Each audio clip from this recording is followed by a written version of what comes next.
Hallelujah. അപ്പൊ ഫിലിപ്പിയ ലേഖനം 4-ാം അധ്യായത്തിന്റെ 4-ാം വാക്യം സന്തോഷിപ്പൻ സന്തോഷിപ്പൻ എപ്പോഴും സന്തോഷിപ്പത് പോലെ. അപ്പം സന്തോഷിക്കാനുള്ള കാരണങ്ങൾ ഹല്ലേലൂയ. 10 കാര്യങ്ങൾ എഴുതാൻ പറഞ്ഞ ഹല്ലേലൂയ. ആമേൻ. ഒന്നാമത്തെ കാര്യം ഹല്ലേലൂയ. ഒരു ഭക്തൻ എഴുതിയതാണ്. അവൻ സാമ്പാസ്റ്റ് നല്ല എഴുതി വായിച്ച് കേൾപ്പിച്ച കാര്യങ്ങളാണ് ഞാൻ പറയുന്നത്. ഹല്ലേലൂയ. അവിടെ പറയുന്നത് മൈ സിൻസ് ആർ ഫോർഗിവൻ. നമ്മുടെ പാവം ക്ഷമിച്ച് സന്തോഷിക്കുന്ന ആൾക്കാർ എത്ര പേരുണ്ട്? ഹല്ലേലൂയ, സ്തോത്രം, പ്രതികരിക്കും. ഹല്ലേലൂയ. നമ്മുടെ സ്തോത്രം, സ്തോത്രം, പാപം ക്ഷമിച്ചിരിക്കുന്നത്. അടുത്തത് എനിക്കൊരു രക്ഷകരുണ്ട് എന്നോർത്ത് സന്തോഷിക്കുന്നവര്. സ്തോത്രം. താങ്ക് യു നല്ല ജീസസ്. ജോലി കിട്ടി നമ്മൾ സന്തോഷിക്കും. നല്ല വീട് വെച്ച ചിലപ്പോൾ സന്തോഷിക്കും. കുഞ്ഞുങ്ങളുടെ എന്താ പറയാ വിദ്യാഭ്യാസത്തെ ഓർത്ത് സന്തോഷിക്കും. അങ്ങനെ പലതിനെ ഓർത്ത് സന്തോഷിക്കുക. പക്ഷേ ആമേൻ ഹല്ലെ രക്ഷകരുണ്ട് എന്നോർത്ത് എനിക്കൊരു രക്ഷകനുണ്ട്. ഞാൻ അനാഥയല്ല. ഹാലയിൽ എനിക്ക് സ്വർഗത്തിലൊരു അപ്പനുണ്ട്. ഹാല എനിക്കൊരു വീണ്ടെടുപ്പുകാരനുണ്ട്. ഹാലയില് ആമേ എനിക്കൊരു ദൈവമുണ്ട്. ഹാലയില് എന്ന് പറഞ്ഞ സന്തോഷം. എനിക്ക് ഇന്നലെ ഭയങ്കര സന്തോഷം. ഇന്നലെ ഞാൻ അമ്മയുടെ കൂടെ ഹാലയില് ഞാൻ ബാറ്ററി ഒന്ന് ചാർജ് കുത്തിക്കോട്ടെ. ഒരു മിനിറ്റ് പല പോവാതെ.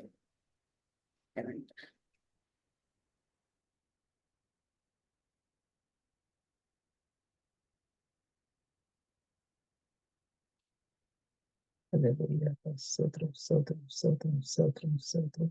യേശുവേ സ്തോത്രം, യേശുവേ സ്തോത്രം, യേശുവേ സ്തോത്രം, യേശുവേ സ്തോത്രം. അപ്പാ നന്ദി, നന്ദി, ദയക്കായി നന്ദി കർത്താവേ, സ്തോത്രം. നന്ദി പറയുന്നു. നന്ദി പറയുന്നു. Thank you, Jesus. Thank you, Jesus. Thank you, Jesus. Thank you, Jesus. Hallelujah, സ്തോത്രം, സ്തോത്രം, സ്തോത്രം, സ്തോത്രം, സ്തോത്രം, സ്തോത്രം. ഞാൻ ഇന്നലെ ഞങ്ങളുടെ അമ്മയുടെ കൂടെ ഇവിടുത്തെ പള്ളിയിലെ അച്ഛൻ്റെ മേടെ വരെ അച്ഛൻ്റെ അടുത്ത് വരെ പോകേണ്ട വന്നു. അല്ലെ കഴിഞ്ഞ പ്രാവശ്യം പോയി ഞാൻ കയറിയില്ല. ഞാൻ വണ്ടിക്കകത്ത് തന്നെ ഇരുന്നു. ഇന്നലെ പോയപ്പോൾ അമ്മയെ പിടിച്ചുകൊണ്ട് വേറെ ആളില്ലാത്തത് കൊണ്ട് ഞാൻ കൂടെ പോയി. അവിടെ ചെന്നിരുന്നപ്പോൾ അച്ഛൻ ഇങ്ങനെ എഴുതി ചോദിച്ച് ഏതിടവകയിലാണ് പോകുന്നതെന്ന് ചോദിച്ചു. അപ്പം ഞാൻ പറഞ്ഞു എനിക്ക് ഈ ഇടവകക്കാരിയായിരുന്നു, പക്ഷേ ഞാൻ ഇപ്പോൾ ബോൺ അഗൈൻ വിശ്വാസത്തിലാണ് പറഞ്ഞു. അപ്പം അച്ഛൻ്റെ മുഖത്ത് നോക്കി ചിരിച്ചു. ഹല്ലേലൂയ. അമ്മേ അത് കഴിഞ്ഞപ്പോണ്ട് കുറച്ച് നേരം കഴിയുമ്പോൾ ഇങ്ങനെ എൻ്റെ കസിനുണ്ട്, അമ്മയുണ്ട്, ഒരു കാര്യം ഡിസ്കസ് ചെയ്തുകൊണ്ടിരിക്കുന്ന സമയത്ത് പറഞ്ഞ് പിന്നെ എന്താ ഇങ്ങനെ അച്ഛൻ്റെ വായ നീട്ടുന്ന ഒരു മനുഷ്യന്റെ രക്ഷയാണല്ലോ ഏറ്റവും പ്രധാനം എന്ന് പറഞ്ഞു. അപ്പൊ ഞാൻ അച്ഛനും ഒത്തേക്കൊന്ന് നോക്കി. അല്ലെങ്കിൽ കത്തോലിക്ക ജീവിതത്തിൽ കത്തോലിക്ക സഭയിൽ എന്തോന്ന് രക്ഷ അച്ഛന്നുള്ള മനസ്സിലായിട്ട് തരാം ഞാനൊന്ന് നോക്കി. അപ്പൊ അച്ഛനും നോക്കി കഴിയുമ്പോഴത്തേന് വീണ്ടും ഇങ്ങനെ ഡിസ്കഷൻ വന്നപ്പോ പറഞ്ഞു എൻ്റെ കസിൻ എന്താ പറയുമ്പോൾ അപ്പുറം അങ്കിളെ പിന്നെ വിശ്വാസത്തെ കുറിച്ചല്ല തീഷ്ണതയെ കുറിച്ചൊക്കെ അറിയുന്നത് ഇവരോടൊക്കെ ചോദിക്കണം. ഇവരുടെയൊക്കെ തീഷ്ണത കാണുമ്പോഴാണ് നമുക്കൊക്കെ എന്താ പറയാ ലജ്ജ തോന്നുന്നതെന്ന് പറഞ്ഞു. അമ്മേൻ സ്തോത്രം. അത് കഴിഞ്ഞ ശേഷം അച്ഛൻ വീണ്ടും ഇങ്ങനെ സംസാരിച്ചപ്പോഴത്തേന് എൻ്റെത് ചേച്ചി പിന്നെ കർത്താവ് കണ്ടിട്ടുള്ളവരെ വേറെ എവിടെങ്കിലും പോയിരിക്കാൻ പറ്റുമോ? കർത്താവ് കൂട്ടി വരുത്തത്തില്ലെന്ന്. ഞാൻ പറഞ്ഞു തീർച്ചയായിട്ടും. പറഞ്ഞു കർത്താവിനോടുള്ള ഹാലേലി. അപ്പം ഞാൻ പറഞ്ഞ പിന്നെ എന്തോ ഇങ്ങനെ പറഞ്ഞപ്പോൾ ഞാൻ പറഞ്ഞു ഇവർക്കാർക്കും മനസ്സിലാകത്തില്ല അച്ഛാ. പെന്തക്കോസ് എന്ന് പറഞ്ഞാൽ അല്ലെങ്കിൽ രക്ഷ എന്ന് പറഞ്ഞാൽ അല്ലെങ്കിൽ കർത്താവുമായിട്ടുള്ള ബന്ധം എന്ന് പറഞ്ഞാൽ അതൊരു അനുഭവം. അത് ശരിക്കും നമ്മൾ അനുഭവിച്ചറിയണം ഹാലേലി. അല്ലാതെ അതൊരു ചടങ്ങല്ല എന്ന്. അതുപോലെ കർത്താവുമായിട്ട് ബന്ധം രുചിച്ചറിയേണ്ടതാണെന്ന് ഹാലേലി എന്ന് പറയുമ്പോൾ ശരിയാ കറക്റ്റ്. അപ്പൊ എനിക്ക് അവിടെ നിന്ന് ഇറങ്ങുമ്പോൾ ഞാൻ ഇങ്ങോട്ട് അമ്മയോട് പറഞ്ഞു ഞാൻ പറഞ്ഞു ഒരു കാര്യം ഞാൻ ഉറപ്പിച്ചു പറയും, ഈ അച്ഛൻ രഹസ്യമായിട്ട് രക്ഷിക്കപ്പെട്ട് സ്നാനപ്പെട്ടാന്ന് എനിക്ക് സംസാരിച്ചിട്ട് തോന്നിയത് പറഞ്ഞു. കാരണം രക്ഷയെ കുറിച്ചൊരു വാക്ക് ഇന്നൊരു കത്തോലിക്ക അച്ഛൻ പറഞ്ഞത് ഞാൻ കേട്ടിട്ടില്ല. രക്ഷ എന്നൊരു വാക്ക് ഹാലലൂയ ഒരു ആത്മാവിന്റെ രക്ഷയാണല്ലോ ഏറ്റവും പ്രധാനം എന്ന് പറയുന്നത്. ഒരു രക്ഷ എന്ന വാക്ക് തന്നെ ഹാലലൂയ അവൻ പറയണമെങ്കിൽ അതപ്പം ഈ അച്ഛന് ഒരുപാട് കഴിവുകളൊക്കെ ഉണ്ടെന്ന് എല്ലാവരും പറയുന്നുണ്ട്. അവിടെ എങ്ങാണ്ട് വെള്ളമൊക്കെ ചീത്തയൊക്കെ അപ്പം അച്ഛൻ ഇന്ന് പ്രാർത്ഥിച്ചു കഴിഞ്ഞപ്പോഴത്തേക്ക് അച്ഛൻ പ്രാർത്ഥിച്ച് വെള്ളം ഒഴിച്ചപ്പം ആ വെള്ളം നല്ലതായാലും കിണറ്റില്ലേ. അതുപോലെ ആർക്കെങ്കിലും രോഗമുണ്ട് അച്ഛൻ തലക്ക് പിടിച്ച് പ്രാർത്ഥിച്ചത്. ഞാൻ പറയാം എന്നാൽ പിന്നെ ഒരു സംശയമാണ് അച്ഛൻ രക്ഷിക്കപ്പെട്ട സ്നാനപ്പെട്ട രഹസ്യമായിട്ടെങ്കിലും അച്ഛനും പരിശുദ്ധാത്മാവുണ്ട്. ഇല്ലെങ്കിൽ ഇത് ചെയ്യാൻ പറ്റത്തില്ല എന്ന്. ഹല്ലേലൂയ. അപ്പൊ ഞാൻ പറയും അനേകർക്ക് രക്ഷ എന്താണെന്നറിയാം. ഞാൻ പറയും ഒരുപാട് കത്തോലിക്ക അച്ഛന്മാര് രഹസ്യമായിട്ട് രക്ഷിക്കപ്പെട്ട സ്നാനപ്പെട്ട അനേകരുണ്ട്. പക്ഷെ അവർക്ക് അല്ലെ സഭ അവരെ നിൽക്കുന്ന സഭയെ ഉപേക്ഷിച്ച് ഇറങ്ങി വരാൻ ധൈര്യം കാണിക്കാതെ അവർ രഹസ്യത്തിൽ ഹല്ലേലൂയ ആമേ ഹല്ലേലൂയ കർത്താവിനെ ഹല്ലേലൂയ വചനത്തെ ഒക്കെ സ്നേഹിക്കുന്നവരുണ്ട്. ഹല്ലേലൂയ ചട്ടക്കൂട് പൊളിച്ച് പുറത്തു വരാൻ അവർക്ക് ധൈര്യമില്ല എന്നുള്ളതാണ് ഏറ്റവും വലിയ നമ്മൾ കാണുന്നത്. പക്ഷെ എന്നിരുന്നാലും ഒരു മനുഷ്യൻ ഹാലേലിയ ആമേ ഹാലേലിയ ആ ഒരു സ്ഥാനത്തിരിക്കുന്ന ഒരു മനുഷ്യന്റെ വായിന്ന് രക്ഷയെ കുറിച്ചും ആത്മാവിനെ കുറിച്ചും ഹാലേലിയ അമ്മ ദൈവമായിട്ടുള്ള ബന്ധത്തെ കുറിച്ച് കേട്ടപ്പോൾ എനിക്ക് ഭയങ്കര സന്തോഷം തോന്നി കേട്ടോ. ആമേൻ. ഹാലേലിയ. അപ്പൊ ഞാനോർത്ത് കഴിഞ്ഞ പ്രാവശ്യം പോയപ്പോ ഞാൻ അങ്ങോട്ട് കയറിയതേ ഇല്ല കേട്ടോ. എന്നിട്ട് എനിക്ക് അച്ഛന്മാരെ കാണുന്നതിന് ഇപ്പൊ ഇഷ്ടമല്ല, കാരണം സത്യം പറഞ്ഞാല്.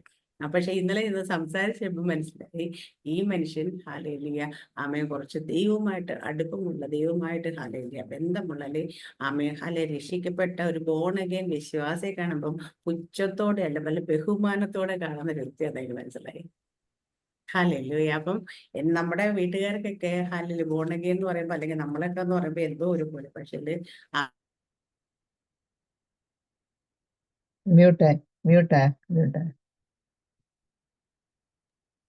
ഹല്ലേലൂയ. നമ്മള് രക്ഷിക്കപ്പെട്ട് സ്നാനപ്പെട്ട ഒരു വ്യക്തിയെ കണ്ടപ്പോ ബഹുമാനിക്കാൻ അറിയുന്ന ഒരു അച്ഛനെ, ആദരവോട് സംസാരിക്കുന്ന ഒരു അച്ഛനെ കണ്ടപ്പോ എനിക്ക് ഭയങ്കര സന്തോഷം തോന്നി. ഹല്ലേലൂയ. കാലമൊക്കെ മാറി വരികട്ടെ. ഇനി അച്ഛന്മാരൊക്കെ പയ്യെ പുറത്തേക്ക് ഇറങ്ങുമെന്ന് എനിക്ക് തോന്നുന്നു. ഹല്ലേലൂയ. നമ്മുടെ മേലുള്ള വാഗ്ദത്തങ്ങളിൽ പറഞ്ഞിട്ടുമുണ്ട് അനേക അച്ഛന്മാര് ഹാലേലിയ, അനേക ഹാലേലിയ അങ്ങനെയുള്ള ആൾക്കാരെ നമ്മൾ ഹാലേലിയ രക്ഷയിലേക്ക് കൊണ്ടുവരാനായിട്ട് ഇടയാകുമെന്നുള്ള. അടുത്ത് നമുക്ക് രക്ഷകനുണ്ടെന്ന സന്തോഷം പറഞ്ഞ അടുത്തത് നമുക്ക് മൂന്നാമതായിട്ട് പറയാനായിട്ട് അദ്ദേഹം എഴുതിയിരുന്നത്, എനിക്ക് അനേകം ക്രിസ്ത്യാനികളായ സുഹൃത്തുക്കൾ, ക്രിസ്ത്യൻ ഫ്രണ്ട്സ് ഉള്ളവരായിട്ട് ഞാൻ സന്തോഷിക്കുന്നു. ഒരുപാട് ഫ്രണ്ട്സ് ഉണ്ട്, ഫേസ്ബുക്ക് ഫ്രണ്ട്സ് ഉണ്ടാവും, ഇൻസ്റ്റാഗ്രാം ഫ്രണ്ട്സ് ഉണ്ടാവും, പക്ഷേ ക്രിസ്ത്യൻ ഫ്രണ്ട്സ് നമുക്ക് എത്ര പേർക്ക് ക്രിസ്ത്യൻ ഫ്രണ്ട്സ് ഉള്ളതിൽ ഓർത്ത് സന്തോഷിക്കുന്നു. ഹാലേലിയ. അടുത്തത് പറഞ്ഞത് നല്ലൊരു ഫെലോഷിപ്പ് ഉള്ളതിനെ ഓർത്ത് സന്തോഷം. നമുക്കൊരു നല്ല കൂട്ടായ്മ, അതുപോലെ നമുക്കൊരു നല്ല ചർച്ച കിട്ടിയതിനോർത്ത് സന്തോഷിക്കുന്നു. ഈ സന്തോഷം എത്ര പേർക്കുണ്ട്? എനിക്ക് കിട്ടിയതൊരു നല്ല ചർച്ചയാണ്, ഇതിന്റെ കൂട്ടായ്മ നല്ലതാണ് എന്നോർത്ത് സന്തോഷിക്കുന്നത്. ഹാലേലിയ.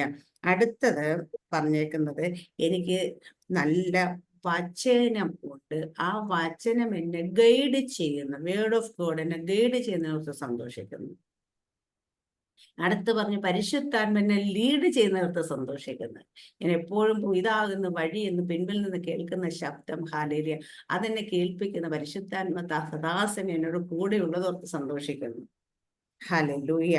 ആമേൻ. ഹല്ലേലൂയ. അടുത്ത എന്നെ സ്നേഹിക്കുന്ന കുടുംബാംഗങ്ങൾ ഉണ്ടെന്നോർത്ത് സന്തോഷിക്കുന്നു. എത്ര പേർക്കുണ്ട് കുടുംബാംഗങ്ങൾ? ഹാലേലിയ. ഭാര്യ, ഭർത്താവ്, കുഞ്ഞുങ്ങൾ, മാതാപിതാക്കന്മാരൊക്കെ ഉള്ളവർക്ക് സന്തോഷം. അടുത്തത് എനിക്ക് അത്യാവശ്യം ജീവിക്കാൻ വേണ്ട ആരോഗ്യമുണ്ടെന്നോർത്തത് സന്തോഷിക്കുന്നു.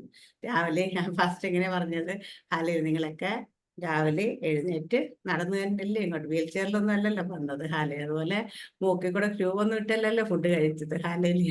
വായിക്കൂടെ തന്നെയല്ലേ ഭക്ഷണം. അപ്പൊ അങ്ങനെ ആണെങ്കിൽ നിങ്ങൾക്കൊക്കെ സന്തോഷിക്കുക. അങ്ങനെ അല്ലാത്ത ഒത്തിരി പേരെ നമ്മൾ കാണുന്നുണ്ട്. ഹല്ലേലൂയ.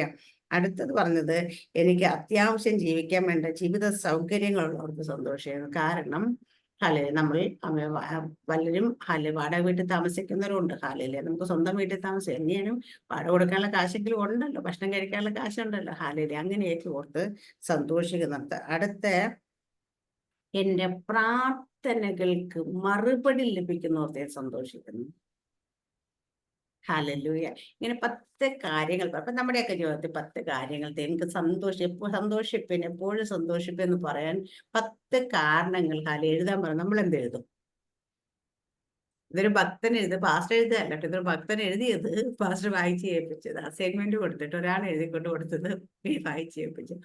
നമ്മളോടൊക്കെ 10 കാര്യങ്ങൾ എഴുതുമ്പോൾ നമ്മൾ എന്തൊക്കെ കാര്യമായിരിക്കും എഴുതുന്നത്? ആദ്യത്തെ കാര്യം, എനിക്ക് നല്ലൊരു ജോലി ലഭിച്ചോർത്ത് സന്തോഷിക്കുന്നു. കുഞ്ഞിന് നല്ല വിദ്യാഭ്യാസം ലഭിച്ചു നിർത്താൻ മക്കളുണ്ടായതോർത്ത് സന്തോഷിക്കുന്നു. അങ്ങനെ പലതൊക്കെ ആയിരിക്കും നമ്മുടെ മുമ്പിലേക്ക് വരുന്നല്ലേ.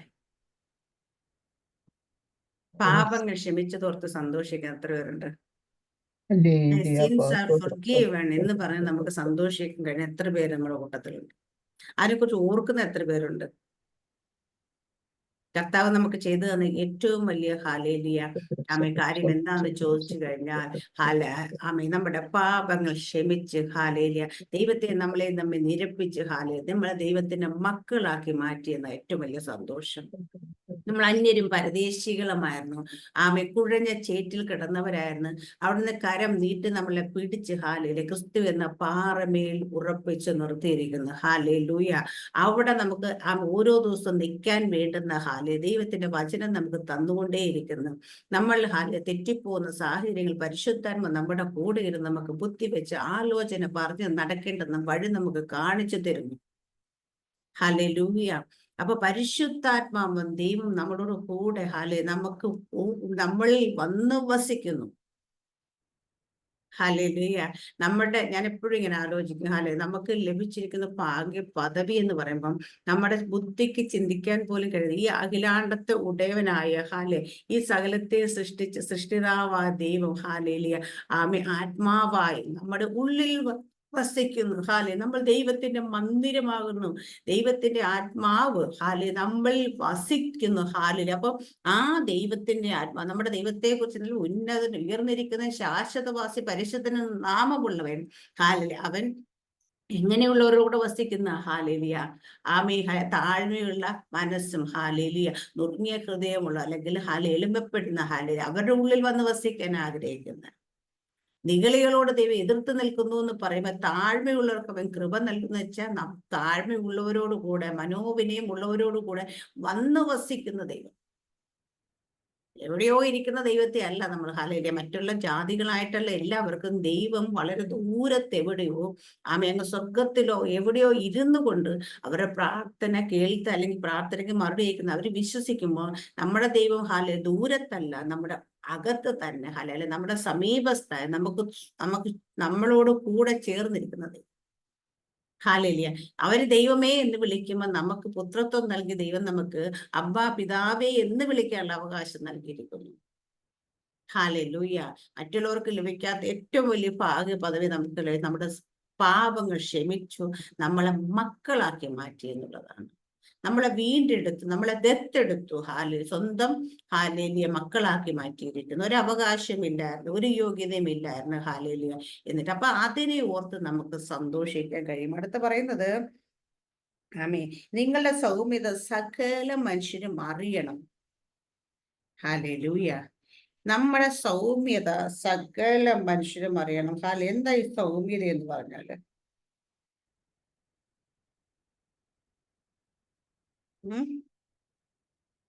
നമ്മുടെ കാംനെസ്, ജെന്റിൽനെസ് എന്നാണ് ഇംഗ്ലീഷ് പറയുന്നത്. ജെന്റിൽനെസ് എന്ന് പറഞ്ഞാൽ നമ്മുടെ കാംനെസ്.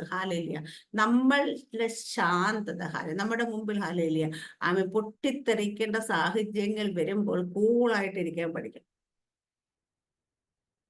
നമ്മുടെ ബി പി ഒക്കെ ഇങ്ങനെ കയറി ഹൈയിലേക്ക് എത്തപ്പോ എന്താ ബേസ്റ്റ് എന്ന് പറഞ്ഞാൽ അത് വരുന്ന സമയത്ത് അതിനെ ഇങ്ങനെ ഡൗൺ ചെയ്ത് കൺട്രോൾ ചെയ്ത് നമുക്ക് ഇഷ്ടമില്ലാത്ത നമുക്ക് നമ്മളുടെ നമ്മൾ പൊട്ടിത്തെറിക്കേണ്ട സാഹചര്യങ്ങൾ നമ്മുടെ മുമ്പിൽ എത്തും. അതിനെ നമുക്ക് കാമാക്കി കൂളാക്കി അവിടെ പ്രതികരിക്കാതിരിക്കാൻ കഴിയുന്ന ഒരു അന്തരീക്ഷത്തെയാണ് നമ്മൾ സൗമ്യത എന്ന് പറയുന്നത്, അല്ലെ ജെന്റിൽനെസ് എന്ന് പറയുന്നത്. എല്ലാം അനുകൂലമായിരിക്കും നമ്മൾ ശാന്തരായിരിക്കുന്നവരല്ല, എല്ലാം പ്രതികൂലമായിരിക്കും അതിന്റെ നടുവിലും നമുക്ക് ശാന്തതയോടുകൂടി ജെന്റിലായി നിൽക്കാൻ കഴിയുന്നെങ്കിൽ അതാണ് നമ്മുടെ സൗമ്യത. അതാണ് ലോകം കാണേണ്ടത്.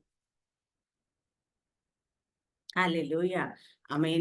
പൗലോസ് അപ്പോസ്തലൻ എഴുതുമ്പോൾ നമുക്കറിയാം കാരാഗ്രഹ ലേഖനമാണ്. അവിടെ കിടന്നുകൊണ്ടായത് നമ്മളോട് പറഞ്ഞേക്കുന്നെങ്കിൽ അത് അദ്ദേഹത്തിന്റെ ജീവിതത്തിൽ പ്രാക്ടീസ് ചെയ്തിട്ട് തന്നെയാണ് അത് എഴുതിയിരിക്കുന്നത് നമുക്ക് മനസ്സിലാവുന്നുണ്ട്. അപ്പം നിങ്ങളുടെ സൗമ്യത സകല മനുഷ്യ കർത്താവ് വരും. എന്തുകൊണ്ടാണ് അതിന് പറയുന്നത്? കർത്താവ് വരുവാൻ അടുത്തിരിക്കുന്നു.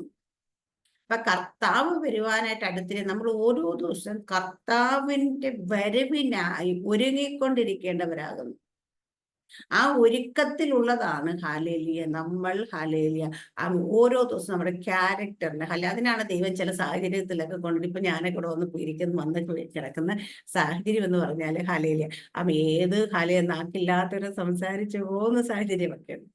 അല്ല, പക്ഷെ അവിടെ കൊണ്ടുവന്ന് ആക്കുന്ന എന്താന്ന് വെച്ചാൽ, മോളെ എനിക്കറിയാം നീ അവിടെ ഫ്ലാറ്റിൽ അവിടെ ഒറ്റയ്ക്കായിരിക്കും, നീ ആരോടൊന്നും സംസാരിക്കുക, അല്ലെങ്കിൽ അമ്മ വഴക്ക് പറഞ്ഞാൽ ഇങ്ങോട്ടൊന്നും അല്ല എന്താ പറയുക, വളരെ കൂളായിട്ട് കാമായിട്ട് വചനമൊക്കെ വായിച്ച് പ്രാർത്ഥിച്ചേക്കരെ. ഇപ്പോഴാണെങ്കിൽ അതപ്പോൾ അല്ല നിൽക്കാനിരിക്കാനും സമയമില്ല, പ്രാർത്ഥിക്കാനും സമയമില്ല, ഹാലിൽ ഓട്ടമാണ്. അതിൻ്റെ കൂടെ ഹാലയിൽ നമ്മൾ ഹാലി സാഹിത്യലൊക്കെ കാണുമ്പോൾ നമ്മുടെ ഹാലിലെ അമ്മ കൺട്രോളൊക്കെ നമ്മൾ പറയുന്നതിനൊക്കെ അമ്മ ക്ഷമയുടെ നെല്ലിപ്പലകയൊക്കെ, അപ്പൊ എന്തേ നെല്ലിപ്പലക എന്ന് വെച്ചാൽ ആർക്കും അറിയത്തില്ല, പക്ഷെ എന്നാലും നമ്മൾ ഉപയോഗിക്കുക ഹാല, അതൊക്കെ പോകുന്ന സാഹചര്യത്തിലൂടെ ഒക്കെ പോകും. പക്ഷെ അവിടെയൊക്കെ ഹാലി എന്താണോ ദൈവത്തിന്റെ വചനം നമ്മളെ പഠിപ്പിച്ചത് അങ്ങനെ നിൽക്കാൻ പഠിക്കണം.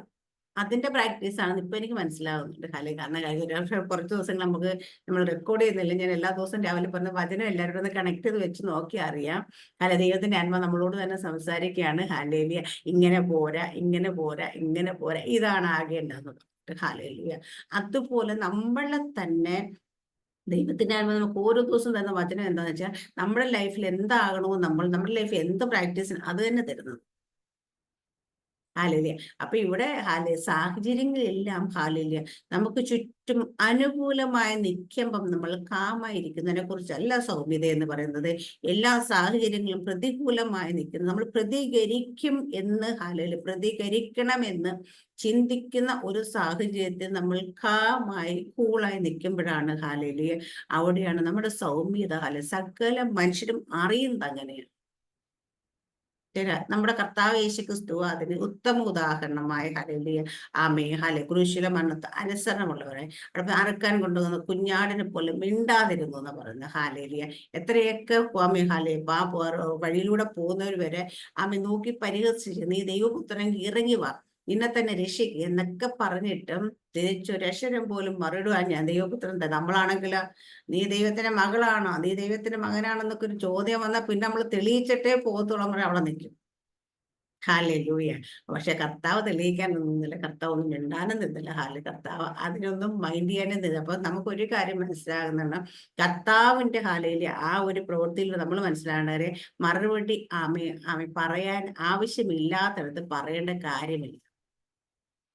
കാരണം നമ്മളെ ചോദ്യം ചെയ്യുന്ന പലരുടെയും മുമ്പിൽ നമ്മൾ ആരാണെന്ന് തെളിയിക്കേണ്ട ഉത്തരവാദിത്വം നമുക്കല്ല, നമ്മുടെ അപ്പനാണെന്ന്. അല്ലേ? ഹല്ലേലൂയ. നമ്മുടെ അപ്പനാ തെളിയിക്കണ്ടേ. അല്ല, നമ്മൾ അതുകൊണ്ട് ദൈവം ഞാൻ മിണ്ടാതിരുന്നതെന്ന് ദൈവമെന്ന് അറിയുക. ഞാൻ മിണ്ടാതിരുന്ന അപ്പം പറയും മറുപടി. ഹല്ലേലൂയ. യേശു കർത്താവിനോട് ചോദിച്ചു, നീ ദൈവപുത്രനെങ്കിൽ ഇറങ്ങിയ നിന്നെ തന്നെ രക്ഷിക്കുക. യേശു കർത്താവ് ഒന്നും മിണ്ടിയില്ല. പക്ഷെ ദൈവം തെളിയിച്ചു എന്റെ പുത്രനാണെന്ന്. എപ്പോഴാ? മരിച്ച് അടച്ച് ഹാലേലിയ റോമൻ പട്ടാളത്തിന്റെ ഇമ്പീരിയൽ മുദ്ര പതിപ്പിച്ച് ഹാലേലിയ കല്ലറയ്ക്കുള്ളിൽ ആക്കി വെച്ചിട്ടും ആ കല്ലറയെ ഭേദിച്ചുകൊണ്ട് പുറത്തെടുത്ത് തെളിയിച്ചു. ഹാലയില്ല. അപ്പൊ നമ്മളെ ചില സാഹചര്യങ്ങൾ അങ്ങനെ ഹാലില്ല അതിനുള്ളിൽ ആക്കി വെച്ചുകൊണ്ട് ജനം നമ്മളെ നോക്കി പരിഹസിച്ചുകൊണ്ട് ചോദിക്കുകയാണ്, നീ ദൈവത്തിന്റെ മകളാണോ എന്ന് ചോദിക്കുമ്പോൾ നമ്മൾ മിണ്ടാതിരുന്നു കഴിഞ്ഞാൽ ദൈവത്തിന്റെ ഉത്തരവാദിത്വമാണ് ഞാൻ ദൈവത്തിന്റെ മകളാണ് നമ്മുടെ ഉത്തരവാദിത്വം അല്ലത്. നമ്മളെപ്പോഴും ചെയ്യുന്ന കാര്യം നമ്മൾ തെളിയിക്കാൻ നടക്കുന്നതുകൊണ്ടായി പ്രശ്നം. ഹല്ലേലൂയ. നമ്മൾ തെളിയിക്കാൻ നടക്കേണ്ട കാര്യമില്ല. നമ്മളെ നോക്കി ഒരാൾ ചോദ്യം ചെയ്തു കഴിഞ്ഞാൽ അതിന്റെ ഉത്തരവാദിത്വം നമ്മളെ വീണ്ടെടുത്ത നമ്മളെ രക്ഷിച്ച, നമ്മളെ മക്കളാക്കി മാറ്റിയ നമ്മുടെ ദൈവത്തിനാണ് ആ ഉത്തരവാദിത്വം. ആ ദൈവമാണ് തെളിയിക്കാൻ പോകുന്നത്. ഹല്ലേലൂയ. നമ്മൾ ആരാണ് എന്ന് തെളിയിക്കേണ്ട ഉത്തരവാദിത്വം ദൈവത്തിന്. നമ്മളൊരു സഭയിലേക്ക് ശുശ്രൂഷിക്കാനായിട്ട് കടന്നു ചെന്നു. ഹല്ലേലൂയ. നമ്മൾ അവിടെ ചെന്നിട്ട് ഹലയോ നമ്മൾ വലിയ ശുശ്രൂഷയാണല്ലോ, അല്ലെ അതുകൊണ്ട് ഇവിടെ ദൈവമേ എന്തെങ്കിലുമൊക്കെ ഒന്ന് കാണിക്കണം, എന്തെങ്കിലുമൊക്കെ തെളിയിക്കണം എന്ന് വിചാരിക്കേണ്ട ഒരു കാര്യമില്ല. കാരണം നമ്മളെ അയച്ചത് ദൈവമാണെങ്കിൽ നമ്മൾ ആരാണ് നമ്മളെ അയച്ചതെന്നും എന്തിനാണ് അയച്ചതെന്നും തെളിയിക്കേണ്ട ഉത്തരവാദിത്വം ദൈവത്തിന്. ചിലയിടത്തൊക്കെ പോകുമ്പം നമ്മൾ വലിയ സംഭവം ഒന്നും അവിടെ ചിലപ്പോൾ വെളിപ്പെട്ടെന്ന് പോലും വരത്തില്ല. വചനം പറഞ്ഞ് നമ്മൾ തിരിച്ചു. പക്ഷേ എങ്കിലും ഞാൻ കഴിഞ്ഞ ആഴ്ച ഒരു അനുഭവം ഞാൻ ചെന്നപ്പം പരിശുദ്ധാത്മ ശക്തി അങ്ങോട്ട് ഭയങ്കര വ്യാപരിക്കുന്ന ഞാൻ പയ്യെ ആ പുൽപ്പറ്റുന്ന താഴേക്ക് ഇറങ്ങിക്കഴിഞ്ഞാൽ പരിശുദ്ധാത്മ നീ തിരിച്ചു കയറി. കാരണം അപ്പൊ അവിടെ എന്ത് മിനിസ്റ്റർ ചെയ്യണമെന്ന് എന്റെ ആഗ്രഹമല്ല അവിടെ നടക്കേണ്ടുന്നത്. ദൈവത്തിന്റെ ആത്മാവിന്റെ ആഗ്രഹം. ഒരു അത്ഭുതങ്ങളും അടയാളങ്ങളും വീര്യപ്രവൃത്തികളും വെളിപ്പെടുന്ന ഒരു സാഹചര്യം അന്തരീക്ഷം നമുക്ക് മനസ്സിലാവും. പരിശുദ്ധാത്മ വ്യാപരിക്കും. പക്ഷേങ്കില് പരിശുദ്ധാത്മ എന്താണ് ചെയ്യാൻ ഉദ്ദേശിക്കുന്നത് പരിശുദ്ധാത്മന് മാത്രമേ അറിയത്തുള്ളൂ. പരിശുദ്ധാത്മാവ് നമ്മളെ ഗൈഡ് ചെയ്യുകയാണ്. ഹല്ലേലൂയ, ആമേൻ. ഇങ്ങനെ മതി എന്ന് പറഞ്ഞാൽ നമ്മൾ അതിന് അപ്പുറത്തോട്ട് കയറി കാണിക്കാൻ പോരും. ഹല്ലേലൂയ. ഒരാൾക്ക് വേണ്ടി പ്രാർത്ഥിക്കണം ദൈവം പറഞ്ഞാല് നമുക്ക് എത്ര സമയമില്ലെങ്കിലും അവർക്ക് വേണ്ടി പ്രാർത്ഥിച്ചിട്ടേ പോകണം. ഒരാൾക്ക് വേണ്ടി പ്രാർത്ഥിക്കേണ്ട എന്ന് ദൈവം പറഞ്ഞാല് അവർ എത്ര വലിയ ആൾക്കാരാണെന്ന് പറഞ്ഞാലും പ്രാർത്ഥിക്കാതെ തന്നെ പോയേക്കണം. ഹല്ലേലൂയ. പരിശുദ്ധാത്മ എന്ത് പറയാൻ പറഞ്ഞു, എന്ത് ചെയ്യാൻ പറഞ്ഞു, അതല്ലാതെ അപ്പുറത്ത് ഒന്നും ഹല്ലേലൂയ ആയിരിക്കരുത്. ഹല്ലേലൂയ, ആമേൻ. സുതാർത്ത് പറയുന്ന കർത്താവ് വരുവാൻ അടുത്തിരിക്കുന്നു. ഇത് ഓരോ നിമിഷം നമുക്ക് ചിന്ത വേണം. നമ്മൾ എത്ര പേർക്ക് ഈ ചിന്തയുണ്ട് കർത്താവ് വരുവാൻ അടുത്തിരിക്കുന്നു, കർത്താവ് ഏത് നിമിഷവും വരുമെന്ന് ചിന്തിച്ച് ഒരുങ്ങിയിരിക്കുന്ന എത്ര പേർ. നമ്മളോടൊക്കെ പറഞ്ഞ എന്താ, ഞാൻ എപ്പോഴും പറയാം കർത്താവ് വരാറൊന്നും ആയിട്ട് വന്നിട്ട്. കർത്താവ് എന്താ വെച്ച് കഴിഞ്ഞാൽ എന്റെ മനസ്സിലെന്താ അങ്ങനെ കിടക്കുന്ന വെച്ചാൽ, കർത്താവ് വന്ന കർത്താവിന്റെ സഭയെ ചേർക്കാന കർത്താവ് ഇപ്പൊ വന്ന എത്ര പേര് ഈ ഇരിക്കുന്ന കൂട്ടത്തിൽ തന്നെ 10 പേര് ഇരിക്കുന്നെങ്കിൽ അവൻ എത്ര പേര് പോകുമെന്ന് നമുക്ക് പോലും വലിയ ബോധ്യമൊന്നുമില്ല. ഇന്നിപ്പോ വന്ന അതാണ് ഒരുങ്ങി കർത്താവിന് വേണ്ടി. ഇപ്പൊ റെയിൽവേ സ്റ്റേഷന്റെ കഥ പറഞ്ഞ കണക്ക് ട്രെയിനിന്റെ അനൗൺസ്മെന്റ് കേട്ട എല്ലാരും ഇങ്ങനെ ഒരുങ്ങി റെഡിയായി പെട്ടിയൊക്കെ എടുത്ത് കൈ പിടിച്ചോണ്ട് ഇങ്ങനെ കയറാൻ റെഡിയായി നിൽക്കുന്നത്. അങ്ങനെ റെഡിയായി നിൽക്കുന്ന എത്ര പേരുണ്ട് അതിന്. നമ്മളൊക്കെ കേൾക്കുന്ന പറഞ്ഞാൽ ട്രെയിനൊക്കെ ലേറ്റാ കുറച്ചുകൂടെ കഴിയും സുഖമായിട്ട് ഇരിക്കാന്നൊക്കെ ചിരിക്കുന്ന കൂട്ടത്തില നമ്മളൊക്കെ എങ്കിൽ. കർത്താവ് വരുവാൻ അടുത്തിരിക്കുന്നു. വചനം പറയാം, കർത്താവ് വരുവാൻ അടുത്തിരിക്കുന്നെങ്കിൽ ഒരു ഒരുക്കം നമ്മൾ എപ്പോഴും ഉണ്ടാകും. ഏത് നിമിഷം കർത്താവ് വന്നാലും, ഏത് നിമിഷം കാഹള ശബ്ദം കേട്ടാലും എനിക്ക് കർത്താവിനോടൊപ്പം പോകണമെന്ന് ഓർത്ത് ഒരുങ്ങണം. അതിനാണ് നമ്മുടെ സൗമ്യത എല്ലാവരും വരാം. അപ്പൊ നമ്മൾ ഏത് സാഹിത്യത്തിലാണെങ്കിലും നമ്മൾ നമ്മളിലുള്ള സൗമ്യത വെളിപ്പെടുമെങ്കിൽ കർത്താവിന്റെ വരവിനെ നമ്മൾ ഒരുങ്ങിക്കഴിഞ്ഞു എന്നുള്ളതാണ് അതിന്റെ അർത്ഥം. ആണോ സാറാമ്മ സിസ്റ്ററെ? ആമേൻ. ഹല്ലേലൂയ. സൗമ്യത എല്ലാവരും അറിയുന്ന സാഹചര്യത്തിലേക്ക് നമ്മൾ എത്തിയോ? ഹല്ലേലൂയ.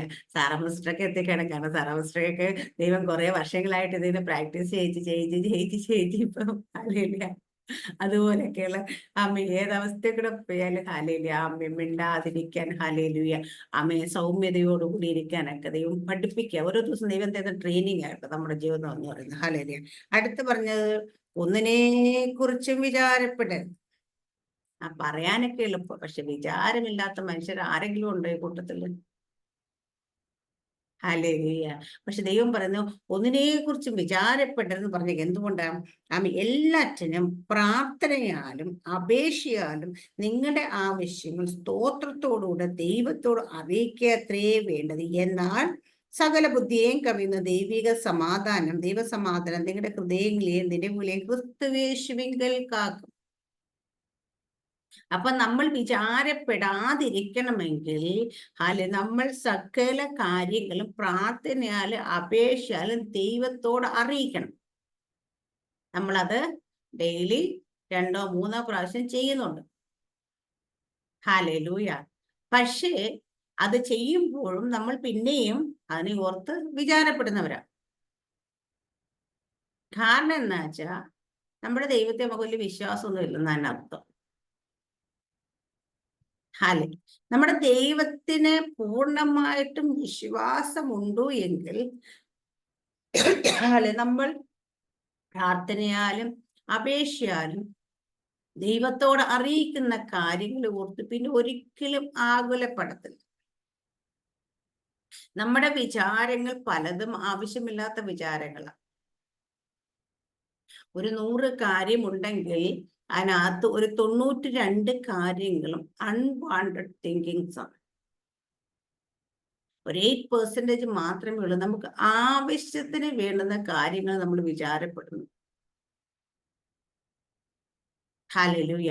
അപ്പൊ നമ്മളുടെ ചിന്തകൾ ഞാനൊക്കെ ചിലപ്പോഴൊക്കെ പറയായിരിക്കും, ഒരു കൊച്ച് ചിലപ്പോൾ LKG പഠിക്കുമായിരിക്കും. ചില ദിവസങ്ങളിൽ ആൾക്കാരൊന്ന് ചിന്തിക്കുന്നത് അതിനെ പഠിപ്പിക്കുന്നത്, അതിനെ കെട്ടിക്കുന്നതിന് കുഞ്ഞുങ്ങളുണ്ടാകുന്നവരൊക്കെ ചിന്തിച്ചിട്ട് അതിനെക്കുറിച്ചിരുന്ന് വ്യാകുലപ്പെടും. ഒരു ദിവസം ഒരു ധനവാനായ മനുഷ്യന്റെ ഓഡിറ്റർ ഹല്ലേലൂയ കണക്കൊക്കെ നോക്കിയിട്ട് ചോദിച്ചു. കണക്കൊക്കെ അവതരിപ്പിച്ചപ്പോ പുള്ളി അയാൾ ഭയങ്കര വിഷമത്തെ ഇരിക്കുന്നു. അപ്പൊ ഓഡിറ്റർ വെച്ച് എന്ത് പറ്റി?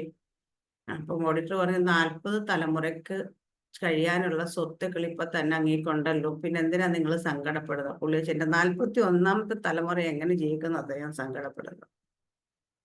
ഹല്ലേലൂയ. ഇതാണ് മനുഷ്യൻ.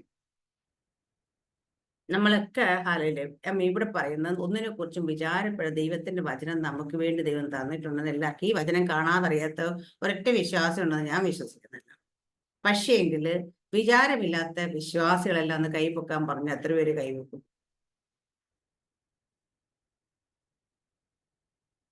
ഹല്ലേലൂയ, ആമേൻ, ഹല്ലേലൂയ. അപ്പൊ നമ്മുടെ വിചാരങ്ങളൊക്കെ കൂടുതൽ നമ്മൾ ഒരുപാട് വിചാരിച്ച് കഴിഞ്ഞ് ഒരുപാട് ചിന്തിച്ച് എന്ത് സംഭവിക്കുന്നു വെച്ചാൽ, ഞാനിപ്പോ അത് ആത്മീയമായിട്ടാണെങ്കിലും അല്ലാതെ പറഞ്ഞാലും ഞാൻ പറയാം, നമ്മൾ ഒരുപാട് ചിന്തിക്കും തോറും നമ്മുടെ ആരോഗ്യം നഷ്ടപ്പെടും, നമ്മുടെ മനസ്സമാധാനം നഷ്ടപ്പെടും. നമ്മൾക്ക് നോർമലി പ്രവർത്തിക്കുന്ന നമ്മുടെ ബുദ്ധി പ്രവർത്തിക്കത്തില്ല. നമുക്ക് നോർമൽ മൈൻഡ് നിൽക്കുമ്പോൾ നല്ല സ്കൂളായിട്ട് നിൽക്കുമ്പോൾ ചെയ്യുന്ന പോലെ കാര്യങ്ങൾ ചെയ്താൽ ശരി. ഞാൻ പറയും, ഇപ്പൊ ഒരു ടെൻഷൻ അടിച്ചുകൊണ്ട് ഒരു കറി വെച്ച് നോക്കിക്കേ, കറി പോലും ശരിയാകത്തില്ല അല്ലേ? എന്തെങ്കിലും ഒന്ന് കൂടിയും കുറഞ്ഞൊക്കെ പോകും അല്ലെ? അപ്പൊ നമ്മൾ എന്തിപ്പോ കൊച്ചുങ്ങളുടെ ചിലപ്പോൾ ഡ്രസ്സൊക്കെ അയൺ ചെയ്യുകയാണെങ്കിൽ, കൊച്ചുങ്ങളെ റെഡിയാക്കണം, എന്ത് ചെയ്യുമ്പോഴും പെർഫെക്ഷൻ വരത്തില്ല. കാരണം നമ്മുടെ ബുദ്ധിയെ, നമ്മുടെ മനസ്സിനെ കൺട്രോൾ ചെയ്യുന്ന മറ്റെന്തൊക്കെയോ ചിന്തകളാണ്. നമുക്കൊരു കാര്യത്തിൽ കോൺസെൻട്രേറ്റ് ചെയ്ത് ചെയ്യാൻ കഴിയത്തില്ല ഹാലിൽ. അപ്പൊ നമ്മുടെ ആവശ്യമില്ലാത്ത വിചാരങ്ങൾ നമ്മളെ ക്ഷീണിപ്പിക്കും ഹാലിൽ, നമ്മളെ അസ്വസ്ഥനാക്കും. നമ്മുടെ ശരീരത്തിൽ ആവശ്യമില്ലാത്ത ചില ഹോർമോൺസ് ഒക്കെ ഉൽപ്പാദിപ്പിക്കപ്പെടും. ചില രോഗങ്ങൾ നമ്മളെ തലവേദനയൊക്കെ, ചിന്ത അധികം വരുമ്പോൾ ഹാൻഡ്മേൽ ടെൻഷൻ അധികം വരുമ്പോൾ ഉണ്ടാകുന്ന കാര്യം തലവേദനയൊക്കെ വരാറുണ്ട് ആൾക്കാർക്ക് അല്ലേ? അപ്പൊ ഇങ്ങനെ ഓരോ കാര്യം, അപ്പൊ നമ്മുടെ ചിന്തകൾ കൊണ്ട് നമുക്ക് ദോഷമല്ലാതെ ഗുണമൊന്നുമില്ല. അതേസമയം നമ്മുടെ ചിന്ത വരുമ്പോഴേ ഹാലേലൂയ, ആമേൻ, ഹാലേലൂയ, ആ ചിന്തയും കൊണ്ട് വരുമ്പോഴേ യേശു ക്രിസ്തുവിന്റെ നാമത്തിൽ കർത്താവേതാ എനിക്ക് ഇത് ഞാൻ അങ്ങയുടെ കയ്യിലേക്ക് തരും, നിന്റെ ഭാരം എന്റെ മേൽ വെച്ചുകൊള്ളാന്ന് അങ്ങ് പറഞ്ഞ ഈ ഭാരത്തെ ഞാൻ ചുമക്കുന്നില്ല ഇത് ഞാൻ ദൈവത്തിലേക്ക് തരികയാണെന്ന് പറഞ്ഞ് ദൈവത്തിന്റെ കയ്യിലേക്ക് കൊടുക്കാൻ കഴിയുമെങ്കിൽ ഹാലേലിയ, ആമേൻ, നമ്മൾ ഹാലേലിയ, ദൈവത്തിന്റെ വചനം പോലെ തന്നെ നമ്മുടെ ജീവിതത്തിൽ വരുന്ന എല്ലാ കാര്യങ്ങളും ദൈവസന്നിധിയിലേക്ക് അപേക്ഷയാലും സ്തോത്രത്വം പ്രാർത്ഥനയാലും സ്തോത്രത്തോട് ദൈവത്തോട് അറിയിക്കത്തില്ല. അപ്പൊ ദൈവത്തോട് അറിയിച്ചു കഴിഞ്ഞാൽ നമ്മൾ കൂളായിരിക്കാൻ പഠിക്കണം. എന്റെ ദൈവം ചെയ്യും. കാരണം ഞാൻ എപ്പോഴും പ്രാർത്ഥിക്കും പറഞ്ഞ കാര്യം, എനിക്കൊരു ദൈവമുണ്ട്. എന്റെ പ്രാർത്ഥന കേൾക്കുന്ന ദൈവമാണ്. എന്റെ പ്രാർത്ഥനയ്ക്ക് കേൾക്കുക മാത്രമല്ല, എന്റെ പ്രാർത്ഥനയ്ക്ക് മറുപടി അയക്കുന്ന ദൈവം. ഈ വിശ്വാസം എനിക്കുണ്ടെങ്കിൽ ഞാൻ പ്രാർത്ഥിച്ച് കഴിയുമ്പോൾ എന്റെ ദൈവം അത് കേട്ടിട്ടുണ്ടോ എന്നും അതിന് മറുപടി അയക്കുമെന്ന് ഞാൻ വിശ്വസിച്ചുകൊണ്ട് പ്രാർത്ഥിക്കും.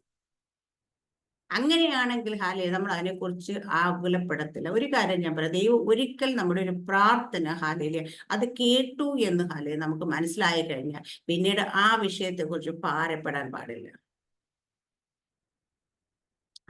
ഞാൻ പ്രാർത്ഥിക്കുന്ന ഒരു വ്യക്തിയുടെ ഒരു കാര്യം കുറെ നാളുകൾക്ക് മുമ്പ് ഒരു പ്രാർത്ഥന പ്രാർത്ഥിച്ചു. ഞാൻ കണ്ട ദൈവം ചെവി ചായ്ച്ച പ്രാർത്ഥന കേട്ടതായിട്ട് അന്ന് ഞാൻ പറഞ്ഞു, കുഞ്ഞെ, അത് ദൈവം ചെവി ചായ്ച്ച പ്രാർത്ഥന കേട്ടിട്ടുണ്ടെങ്കിൽ ദൈവം അപ്പൊ അത് വളരെ ആൾക്കാർ എല്ലാ സാഹചര്യങ്ങളും പ്രതികൂലമായിരുന്നിട്ടും ദൈവ പ്രാർത്ഥന കേട്ടു എന്ന് ദൈവം തെളിയിച്ചു.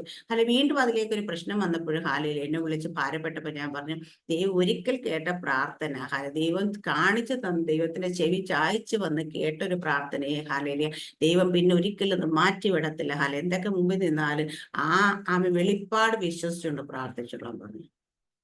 ഓരോ ദിവസം കഴിയുമ്പോഴും അതിന് ഓരോ അപ്ഡേറ്റ്സ് വരുമ്പോഴും എന്നോട് പറയാണ്ട് ഇത് പ്രാർത്ഥനയാൽ മാത്രമാണ് എന്ന് മനസ്സിലാക്കുന്ന രീതി ദൈവം പ്രവർത്തിക്കും. കാരണം എനിക്ക് ഒരു കാര്യം ഉറപ്പാണ്, നമ്മുടെ ദൈവം വാക്ക് പറഞ്ഞ് മാറാത്തവനാണ്. ഒരിക്കലും ഒരു കാര്യം ചെയ്യുമെന്ന് പറഞ്ഞാൽ പിന്നെ ഇടയ്ക്ക് വെച്ചിട്ട് ഇത്രേ ചെയ്യാൻ പറ്റത്തുള്ളൂ, ബാക്കി എനിക്ക് ചെയ്യാൻ പറ്റത്തില്ലെന്ന് പറയത്തില്ല. നമ്മുടെ ദൈവം ആരാണെന്ന് നമുക്കൊരു വിശ്വാസമുണ്ടാകും.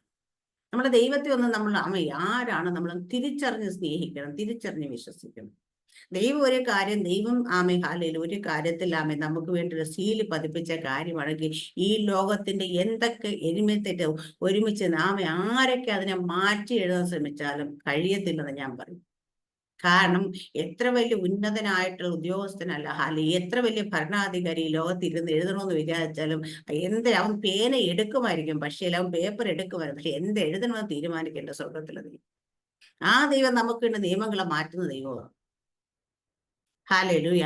അപ്പൊ ആ ദൈവം തന്നെ വിശ്വസിക്കുന്ന, തന്നെ സ്നേഹിക്കുന്നവർക്ക്, തന്നോട് ചേർന്നിരിക്കുന്നവർക്ക് വേണ്ടി നിയമങ്ങൾ പോലും നോക്കാതെ ചില വിധികൾ എഴുതുന്ന ദൈവമാണ് നമുക്ക് തെളിയിക്കേണ്ടത്.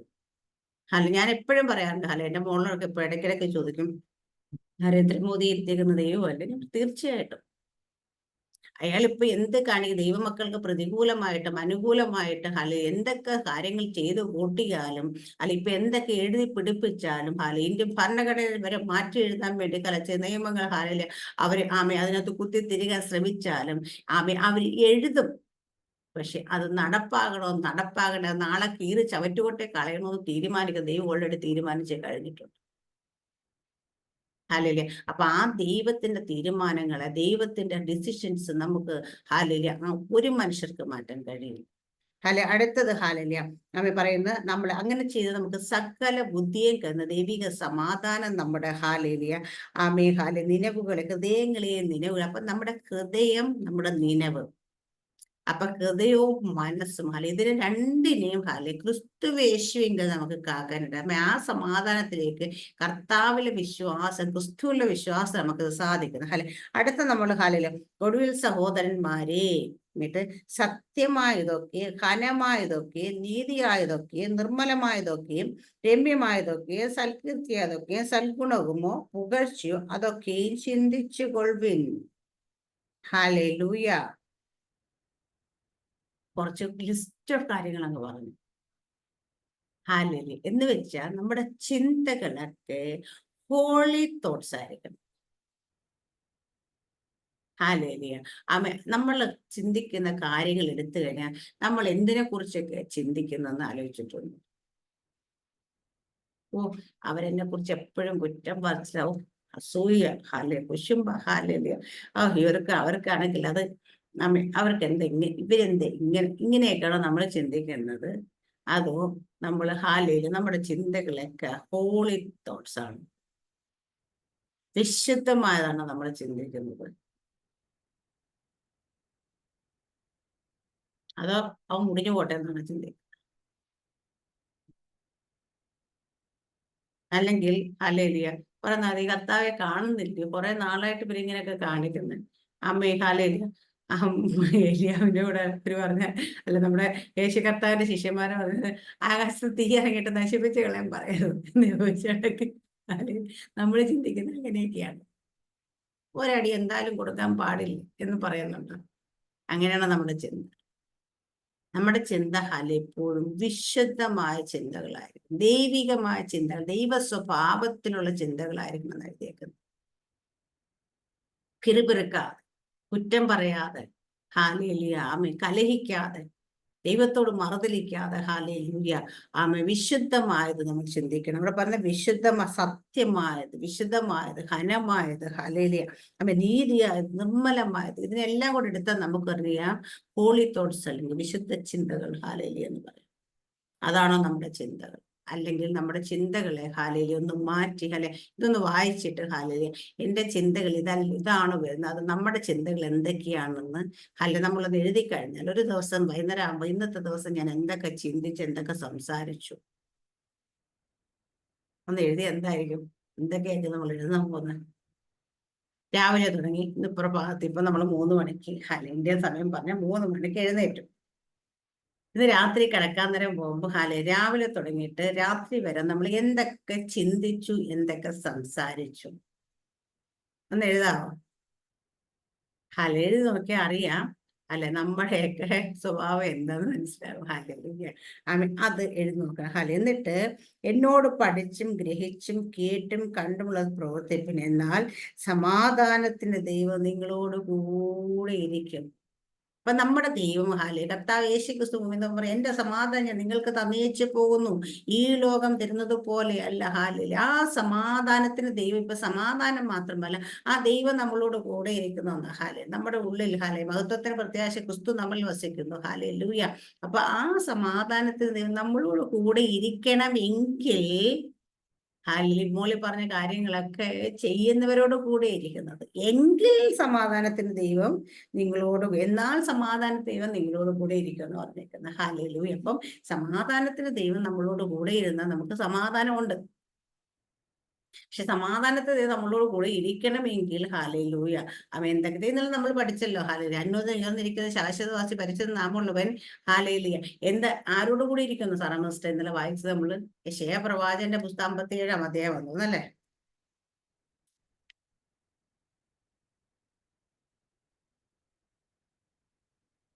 57:15 ഒന്ന് വായിക്കാവോ?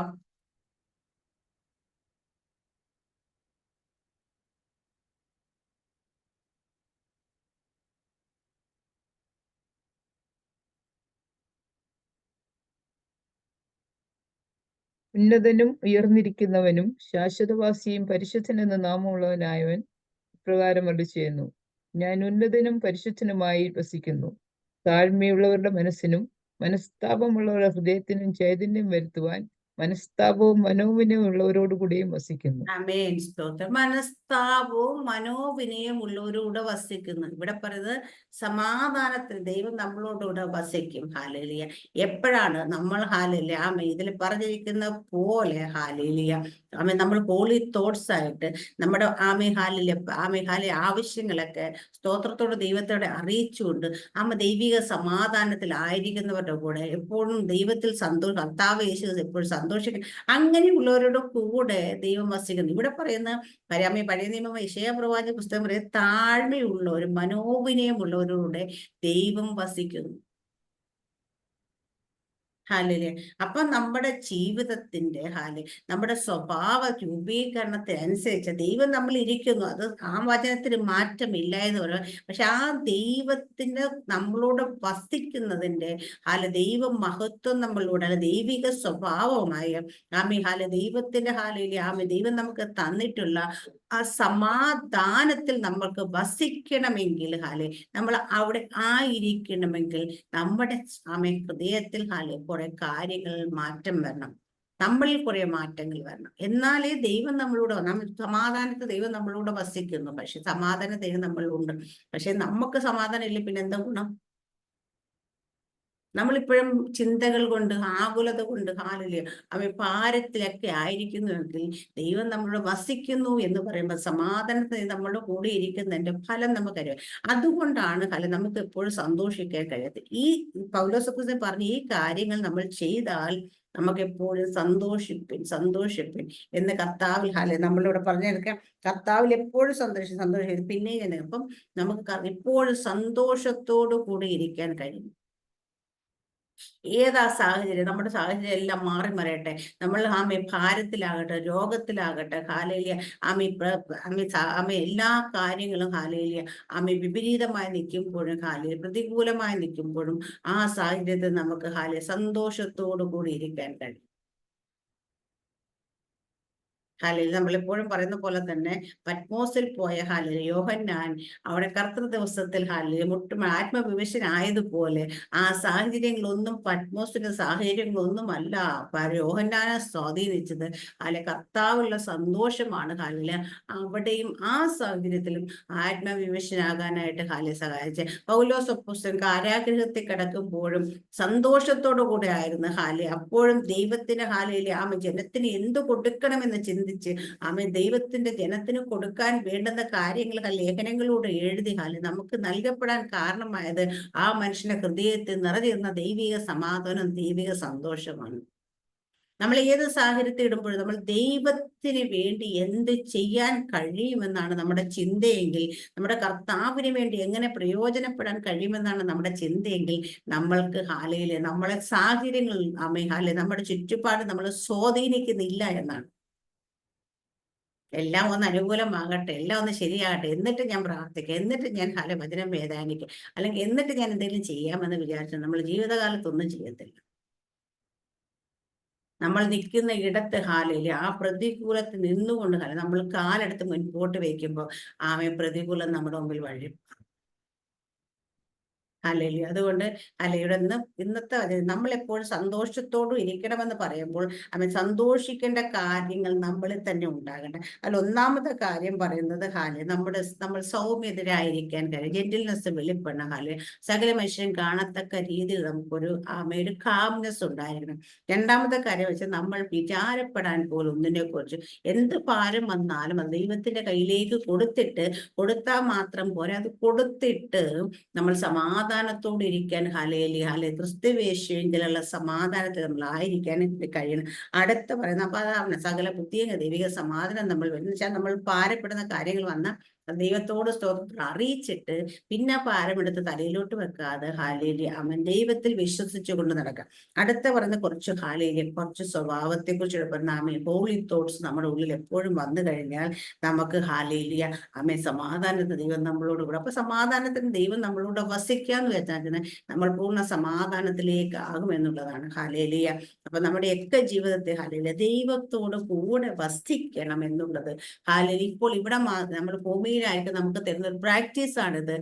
അവൻ നമുക്ക് എങ്ങനെ ദൈവത്തോടെ വസിക്കാം. ഇത് എന്തിനു വേണ്ടിയിട്ടാണെന്ന് വെച്ചാൽ നമ്മൾ ഇവിടെ നിന്ന് ഈ ഭൂമി വിട്ടങ്ങോട്ട് ചെന്നാലും നമ്മൾ ദൈവത്തോട് കൂടെ തന്നെ വസിക്കാനുള്ളവരാണ് ഹാലേലൂയ.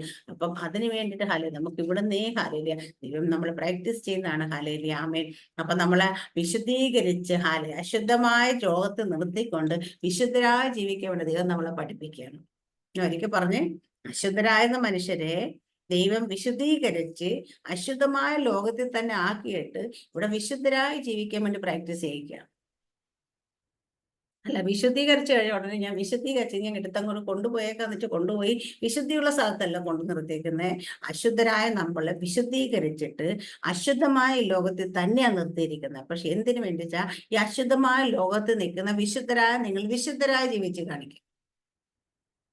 ഹല്ലേലൂയ. അതുകൊണ്ട് നമുക്കൊക്കെ ഒരു റെസ്പോൺസിബിലിറ്റി ഉണ്ട്. നമ്മൾ ഓരോ ദിവസവും നമ്മളെ വിശുദ്ധീകരിച്ച് ആമേൻ ദൈവം സൽഗുണപൂർണരായിട്ട് നമ്മൾ സൽഗുണപൂർണരായി ഹാലയിലെ ദൈവം വിശുദ്ധരായിട്ട് നമ്മളെ ആമേ വിശുദ്ധീകരിച്ച് ദൈവത്തിന്റെ ദൈവം കൊള്ളാകുന്നതായി ജീവിച്ച് കാണിക്കാൻ വേണ്ടിയിട്ടാണ് ദൈവം നമുക്ക് തന്നിരിക്കുന്ന അവസരമാണ്. അപ്പൊ ഈ അവസരത്തെ നഷ്ടപ്പെടുത്താതെ ദൈവത്തിന്റെ വചനം നമ്മളോട് പറഞ്ഞതുപോലെ നമ്മൾ എപ്പോഴും കർത്താവ് നമ്മുടെ ഉള്ളിലുണ്ടെങ്കിൽ നമുക്ക് സന്തോഷത്തോടു കൂടി ആയിരിക്കാൻ പറ്റും. കർത്താവിൽ നമുക്ക് സന്തോഷിക്കാൻ കഴിയുന്നെങ്കിൽ ലോകത്തൊന്നിലും നമുക്ക് സന്തോഷിക്കാൻ കഴിയുന്നില്ല.